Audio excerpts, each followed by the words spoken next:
উমর ফারুক রাদিয়াল্লাহু আনহু যখন মদিনার ওই গলির মধ্যে একটা ঘরের পাশে অতিক্রম করলেন, এমন সময় একজন মা কণ্ঠ উমরের কানের মধ্যে ভেসে আসলো।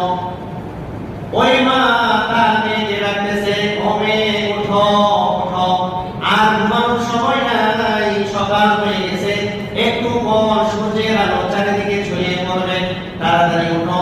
ঘরের মধ্যে অভাব, কোনো টাকা পয়সা নাই, বকরির দুধ দহন করো, আর এই বকরির দুধ বাজারের মধ্যে বিক্রি করে খাবারের ব্যবস্থা করতে হবে। মেয়ে ঘুম থেকে উঠলো। এবার মা মেয়েকে বলতেছেন, এই যে একটা বকরির দুধ খাতে তুমি এখানে দহন করলা, এটার মধ্যে পানি মিশাও। নাউজুবিল্লাহ বলে। আমাদের সমাজে এমন মানুষ আছে না? নাই? এমন মানুষ আছে না? দুধের মধ্যে কি করে? পানি মিশায়। আবার কি মেডিসিনও বলে আছে, পানি দিলেও বোঝা যায়। নাউজুবিল্লাহ বলে।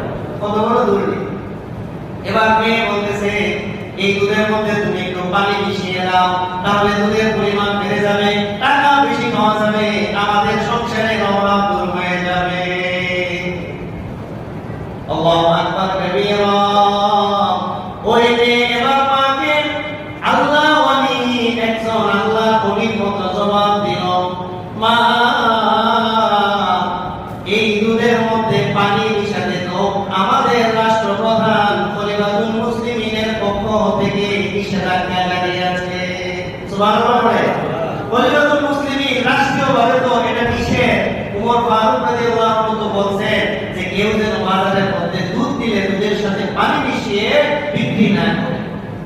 মা বলেন, এত কথার সময় নাই, তুমি যদি এখন এই দুধের মধ্যে পানি মিশাও, উমর তোমার ঘরের মধ্যে এসে বসে রয় নাই, উমর দেখবে না পানি মিশাও। এবার মেয়ে বলে, মা উমর যদিও ঘরের মধ্যে নাই, উমর এই কাণ্ড জানে না, কিন্তু উমরেরও মালিক যিনি আল্লাহ, তিনি সব দেখেন। সুবহানাল্লাহ। আমি যে পানি মিশাবো, উমর দেখবে না, কিন্তু আল্লাহ তো দেখবে। সুবহানাল্লাহ। উমর ফারুক রাদিয়াল্লাহু আনহু বুঝতে পারলেন এই মেয়ে নির্ঘাত আল্লাহর ওলি। ঠিক না? এর মধ্যে কোনো সন্দেহ আছে? আল্লাহর ভয় গোপনেও যার অন্তরের মধ্যে আছে, প্রকাশ্যে সে গুনাহ করবে কখনো করবে না। উমর ফারুক রাদিয়াল্লাহু আনহু চলে গেলেন। পরবর্তীতে ওই মেয়ের বাড়িতে ওনার ছেলের সাথে ওই মেয়েদের বিবাহ দেওয়ার জন্য প্রস্তাব পাঠিয়েছে। সুবহানাল্লাহ।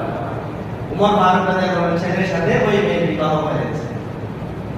কিতাবের মধ্যে লেখে, পরবর্তীতে এই মেয়ের বংশ থেকে আরেকজন নেকপরায়ণ বাদশা এই দুনিয়াতে জন্মগ্রহণ করেছেন, যিনি এই সারা পৃথিবীর অর্ধজাহানকে শাসন করেছেন। হযরত উমর ইবনে আব্দুল আজিজ রাহমাতুল্লাহি আলাইহি এই মেয়ের বংশ থেকে জন্মগ্রহণ করেছেন, যে উমর ইবনে